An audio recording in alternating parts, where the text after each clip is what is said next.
What is fire painting? Stick around and I'll explain. So here I have a copper disc that I'm going to turn into earrings, and I'm using my torch to heat it up, and the color changes as you heat it. And when I get colors that I like, I'll quench it in the water, and if I want to add more colors or different colors, I will heat it again. I'm satisfied at this point, so I'm going to stop, and you can see the rainbow colors here.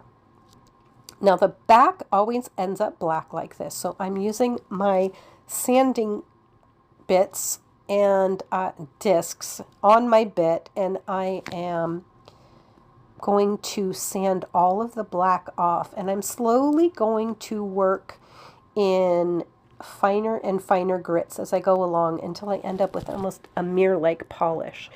And the one thing you want to think about while you're doing this is always going in a circular motion. You don't want to go in any straight lines because the lines will show up on the piece and you may end up with thinner areas.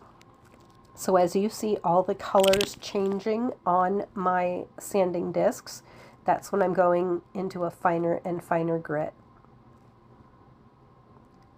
Look at how shiny it's getting. I love this part. It's really satisfying.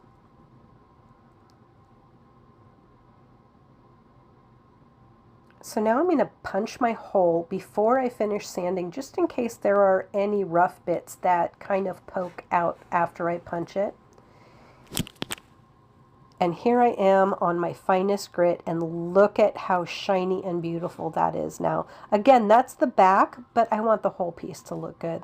So now I've taken my polishing bit and I'm adding jewelry wax, and I'm just going to work that wax onto my piece, and the wax is going to help me hold the color. Now I have a piece of half hard wire, and I hammered the end to thin it out, and then I'm rolling it into a little ball at the end, making my own ball pins. I added a faceted clear crystal to the bottom, and I'm just making sure that the ball at the bottom is going to hold it on. And now I'm making a bail, and since I have an elongated stone, I decided to go around the bead a couple times just to add a little bit of character.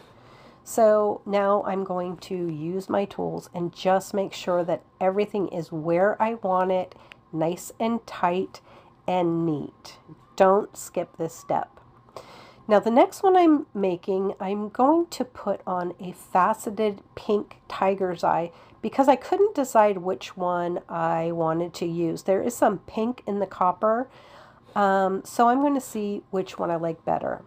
This one I'm just keeping really simple and only wrapping around twice. And I want to make sure that my bail is sticking straight up and the ball pin is directly underneath it. So I'm using my pliers to straighten everything out.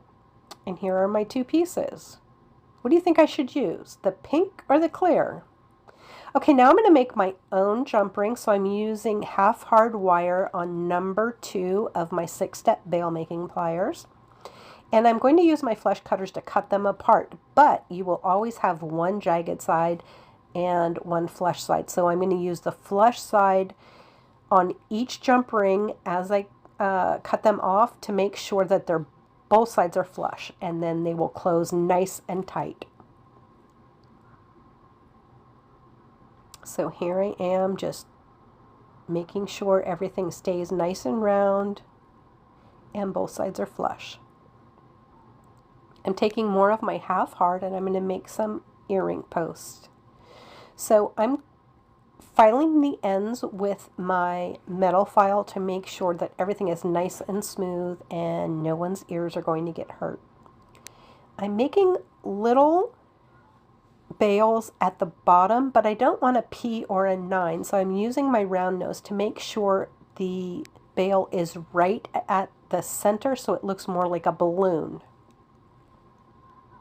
I'm going to wrap them around number 5 of my bail making pliers, and then I'm going to cut them together at the same time so that they're the same length, and again using my metal file to make sure everything is nice and smooth.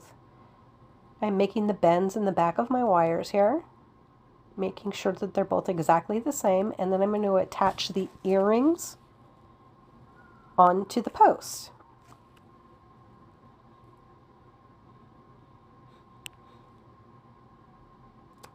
this is the exciting part. Which do I choose?